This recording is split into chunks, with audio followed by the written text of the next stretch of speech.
Hi everyone, welcome to the Miss Sayé show, and I am thrilled to have John Assaraf on the show. Thank you so much for coming on the show. I know you're so busy. Thank you so much. It's great to be on with you. I appreciate you. To many people, such as myself, John Assaraf, you're not a stranger. I know your books. I listen to you almost every week on my walks. But there are some other people that maybe this is the opportunity to be able to tap into the gold mine that you have. And could you please tell us a little bit about yourself, maybe a little bit about your journey when you moved from Israel to Canada and now to California, and how you were inspired to share the wealth of knowledge with others and improve the quality of their lives? Sure, it's a long journey from a long time ago, and like many people, my parents wanted the best for me and my brother and my sister, and so they moved from Israel to Montreal when I was 5.5 years old. And because of the nature of the schools there at the time, with a lot of immigrants coming into Montreal, I was in a classroom with 50, 60 other kids in grade 1, grade 2, grade 3. And since I didn't speak the language, I fell behind, and so did my brother and sister.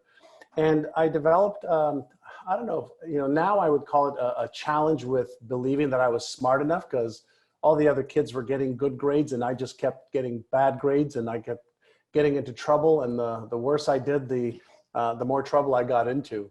And so by the time I was in grade 5, I was already 1.5 years, 2 years behind all the other kids. And I just basically checked out mentally out of school. And it took me till grade 11 to finally leave school. And so I left school and got a job in a factory working in the shipping department, packing boxes and getting boxes open, closing boxes, a menial job that I didn't enjoy. And I ended up getting into a lot of trouble doing illegal stuff on the side with the law. And not with the law, but I got in trouble with the law because I was doing illegal stuff.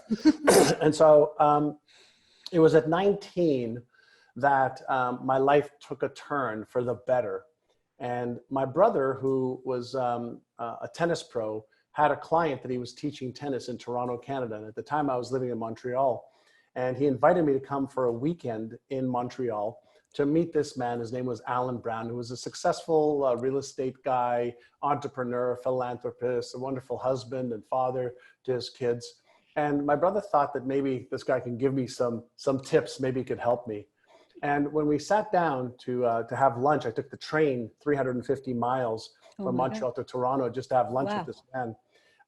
He asked me, what were my goals? What were my dreams? And I said, well, I'd like to get a job where I make some decent money. I'd like to buy my car. I'd like to move out of my parents' house. Right. I'd like to be able to just take care of myself instead of, trying to make ends meet or doing things illegally to make money.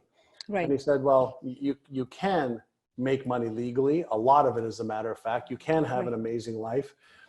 He said, what are your other goals? And I said, well, that's what I want. A car, get out of my parents' house and make a little bit of money and a good job. Right. So he gave me this document that was, it's going to go back a long time. It was 40 years ago in 1980. He gave me this document that was a goal-setting guide for 1980. And it had questions. And the first question was, how much money do you want to earn? And I was like, well, I don't know how much I want to earn. He says, at what age do you want to retire? What kind of lifestyle do you want? I asked him all these questions. At 19, I had no idea. Right. So I told him, I said, I don't know how much I want to earn, what kind of lifestyle I want to have, just a good one. He said, no, you got to be specific. Specific. So I started writing down a whole bunch of ideas. And so I wrote down, I want to retire at age 45. I want to have $3 million, which to me was $3 billion. I want to travel the world. I want to take care of my parents and retire them. I want to give to charities. I wrote down all of this stuff that was just imagination, just 100% imagination. Mm-hmm. And when I gave it to him, he said, these are some really good goals. And he said, I'm going to ask you one question. And the answer to this one question will determine whether you achieve every one of these things. What's the question? So, Saye, I'm thinking in the back of my mind, yeah, sure, one question. And he says to me, he looks at me, he says, are you interested in achieving these goals, or are you committed? And I sat there and I'm like, interested, committed, interested. And I asked him, I said, Mr. Brown, I said, what's the difference? And he said, if you're interested, he said, you'll allow your old stories, your excuses, your reasons that you have right now to keep you stuck and hold you hostage. He said, if you're interested, you'll keep telling me about your school and how much you hated school and how poorly you did in school and how you cheated to get out of grade 11. He says, if you're interested, you'll do what's easy and convenient. He says, but if you're committed, you'll upgrade your knowledge, you'll upgrade your skills, you'll change your beliefs about yourself and about what's possible, you'll develop the habits required to achieve every one of those goals. And then he looked at me and he said, so are you interested or are you committed? Beautiful. And I was, you know, scared. And I said, I'm committed. And in that second, he reached out his hand. He says, in that case, I will be your mentor. Oh, so good. But I looked at him, I go, wow, that's great. What's a mentor? Really? I didn't know. What's a mentor? Priceless. What's a mentor? He says, well, it's somebody who coaches you, shows you what to do, what not to do, and why, points you in the right direction so you can actually achieve what you want to achieve and not make all the mistakes that you would normally make. John, why do you think he took a liking in you like that? You know what? He saw something in me that I didn't see in me. Right. I didn't believe it was possible or true. My father was a cab driver. My mother worked at the local store sewing clothes. Right. But he saw something in me at 19 years old that I didn't see. So right. You know, for me, I was like coal, and to him, I was like a diamond in the rough. And long story short, he says, listen, I need you to move to Toronto. And I'm like, what? Move to Toronto? I don't know anybody here. I don't have an apartment. I don't have a car. I don't have a job. I don't have money. He said, stop. There you go, telling me stories and excuses again. Right. Are you interested or are you committed? I said, I'm committed, but I don't know how to do it. I don't have anybody here. And I started to give him all of the old stories. And he stopped me. He says, interested or committed? I said, fine, I'm committed. He says, great. He says, there's a real estate class that starts on May the 20th. I need you to sign up for it because I'm in real estate. And the only way I could really help you is if you get into real estate. I said, real estate? I don't know anything about real estate. I'm 19 years old. Like, what do I know about real estate? I couldn't even make it out of high school. Forget about real estate. He said, stop. There you go again. He's telling me stories and excuses. I said, I know, but I don't do well in school. You want me to learn something that's probably really hard. And he just kept repeating how I was going back to my beliefs, my self-image. Long story short, he says, I've got to sign up for real estate. It costs $500. And I gave him a whole bunch of stories. I have $40 in the bank. and he just kept going back to, are you interested or you committed? You're interested, you committed. Right. And finally I said, I'm committed. Finally, I moved to Toronto from Montreal 2 weeks later, quit my job in the shipping department, moved to Toronto, got into the real estate course on May the 20th, 1980. I actually took the exam on June the 19th, 1980. I got my passing grades on June 20th, 1980. Wow. And I became a real estate agent, and he offered me a commission-only job in his real estate company. Incredible. So it was great, but how am I going to make any money? And so he says, great, you committed. So now you're going to get on the phones and call 100 people a day. I'm going to give you a script of what to say. So in a very short period of time, not only did he cause me to focus my mindset on how I will because I was committed, but then he helped me upgrade my skill set. And over the next 1 year, I made $31,000 on commission only. It's actually $6,000 more than my father made as a cab driver. So that was the beginning of my journey to understanding mindset a little bit better and understanding, you know, what happens when you say I'm committed versus I'm interested. Copy that. Thank you so much for sharing that. It being specific, it's so important. That's very interesting because when I met my fiance and I said, well, who do you want to be? He said, well, I know who I want to be. I was like, well, I don't know. And I handed him a book. I said, write it down for me. And I read it and I see if I want to be part of a life of who you want to be because that way give me specific of what the vision is. I listened to some of your interviews that you brought this point up and it resonated with me beautifully. You are so kind and humble to share your very personal experiences with us and own it and become powerful. Just like you said, look, this is where I came from. I got in trouble with the law and this is how it changed my life. Or you shared about your father several times with us, and thank you for that. And something that you said,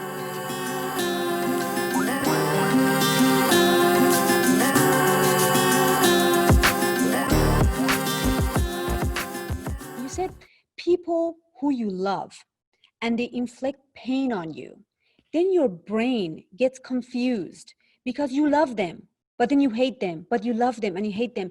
And I have experienced that as well. And I'm sure many other people out there. In your experience, what tools did you use to break that cycle and empower yourself when you get to that cycle of love, hate thing in your brain?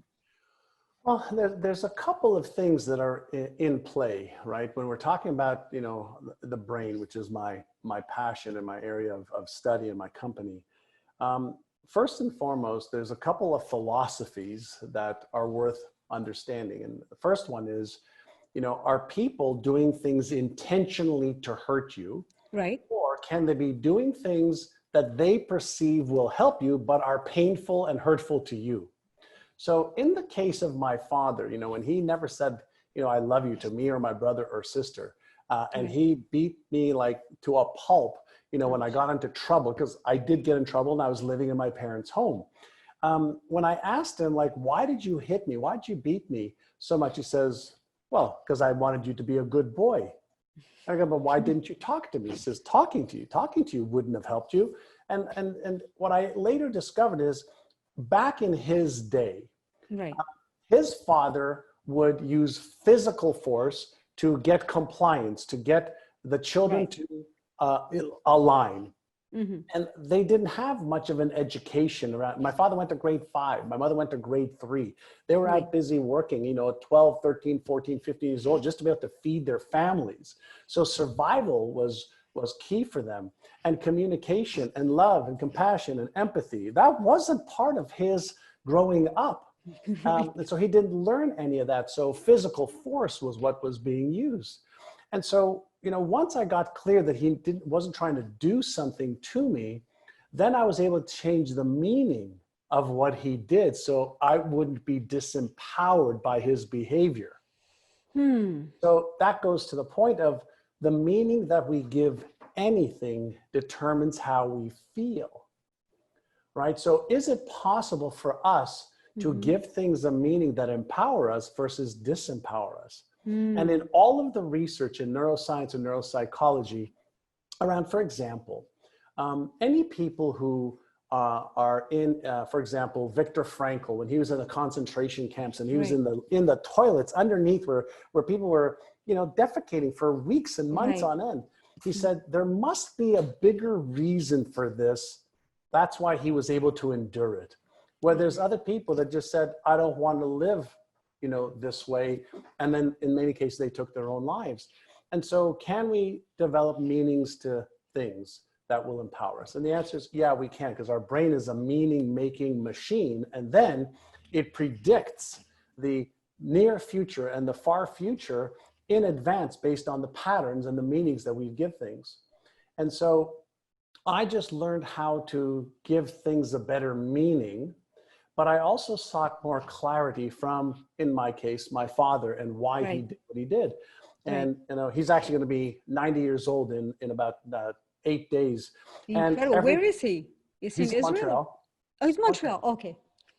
And there isn't a conversation in the last, you know, 40 years since we had a discussion, since I asked him, how come you never say I love you to me or to my sister or brother? He said, I love you.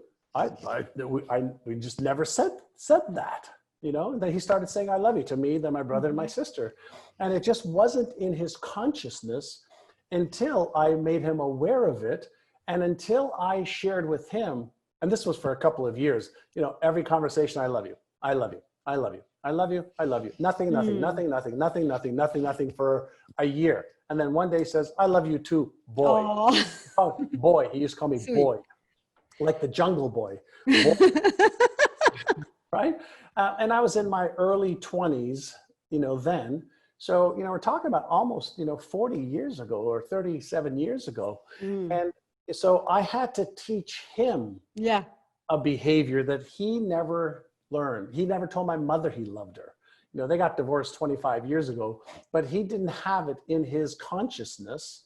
And he was just doing the very best he could to work hard, to put food on the table, to make sure we had, you know, clothes. That to him was fulfilling his obligation.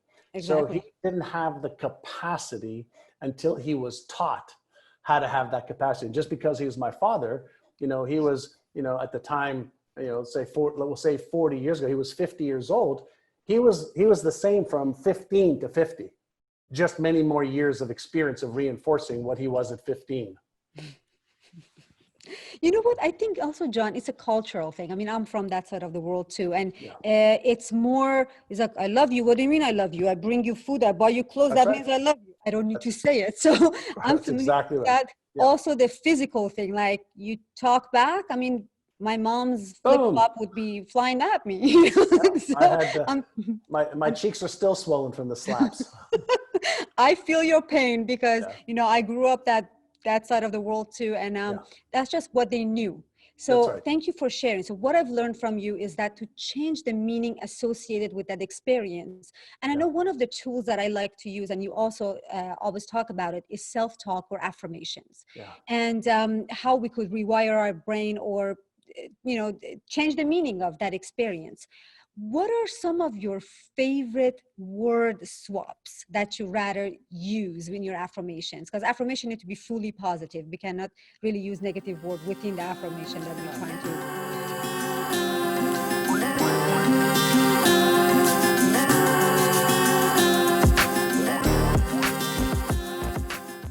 enforce. So what are some of your favorite ones?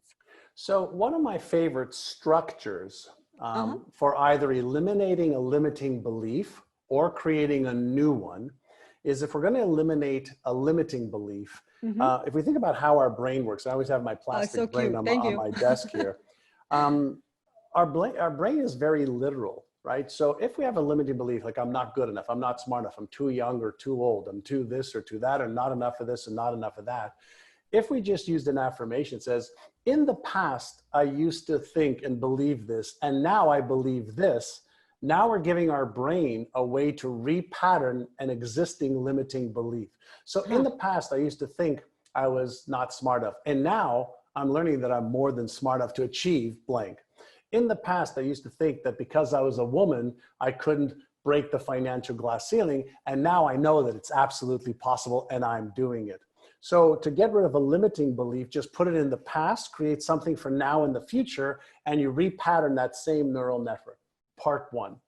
Part two, when Alan Brown, back in 1980, had me write down those goals, when I ended up getting my real estate license 6 weeks later, he asked me a question. He said, bring out that sheet that you wrote out.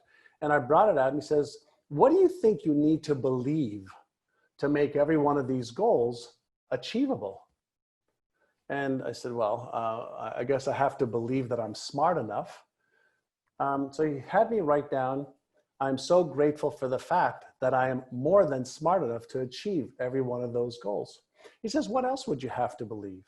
He says, well, I have to believe that I deserve it. He says, write that down. He says, I'm so happy and grateful for the fact that I deserve to achieve every one of those goals. What else do you have to believe? I said, well, I've got to believe that I'm capable enough.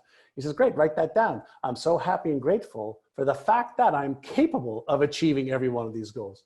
He says, good, get your cassette tape out. So my cassette tape, I said, I didn't have a cassette tape. So he gave me a cassette tape. It's like $19 back then or $9 back then. He had me record these affirmations and a few more. And every day I would listen to that cassette tape on my cassette tape player in my car, in my office while I was rehearsing other stuff over and over and over again.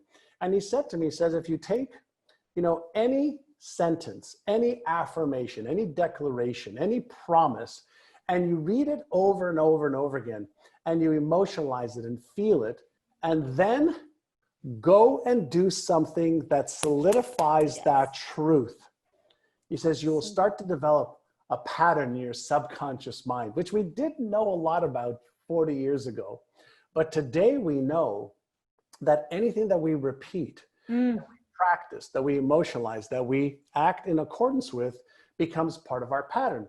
And to prove that to everybody who's watching or listening, imagine that a Hollywood producer taps you on the shoulder right now and says, you are perfect for this movie role that we have in this script.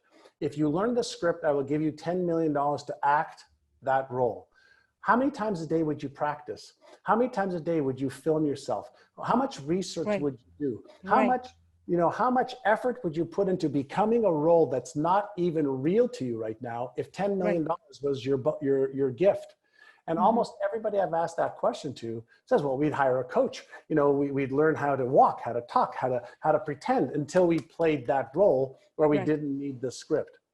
Well, chances are you'd learn the script so much, it would go from conscious effort to a subconscious pattern you could recite without the script in front of you. And everybody I say to says that. I said, great, when your beliefs and your vision and your goals are burned into your subconscious mind, you could recite them like that. Yes. Without looking at the piece of paper. That's when it's in the part of your Yes. brain that will cause you to behave in ways that are in line with those goals. Yes, beautiful. One more thing I learned from you, this is so you can correct me. You said brain likes to conserve energy. Yeah, So yes, if you can touch up on that, that was one of my favorite things you talked about.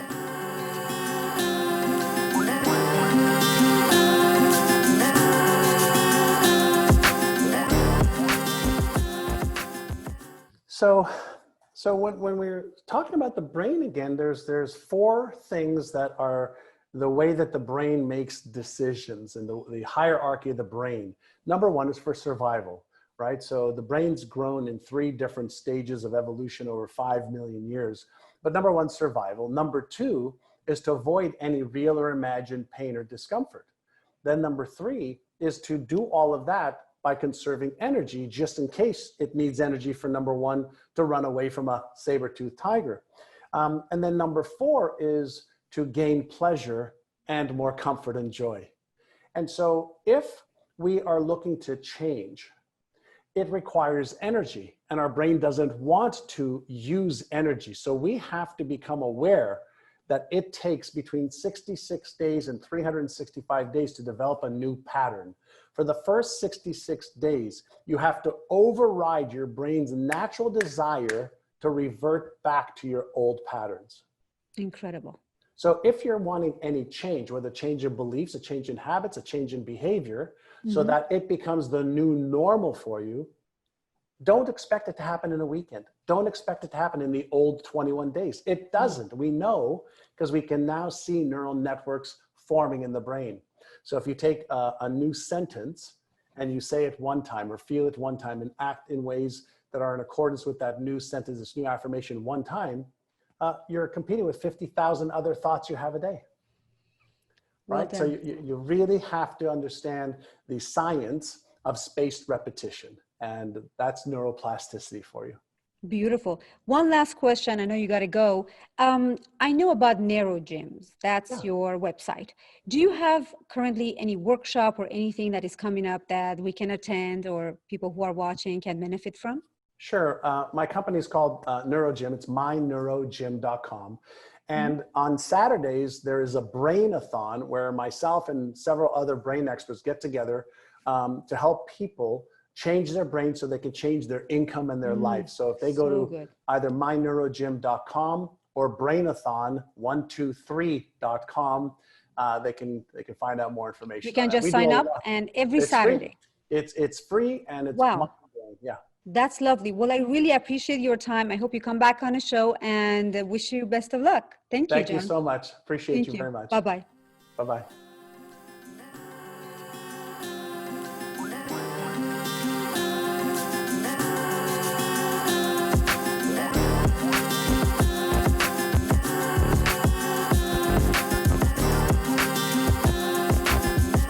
Hello, my lovelies. If you're enjoying the content that we are bringing you, please like, share, and subscribe, and follow us at the Miss Sayé Show on all social media platforms. Leave a comment. Let us know what you'd like to see more.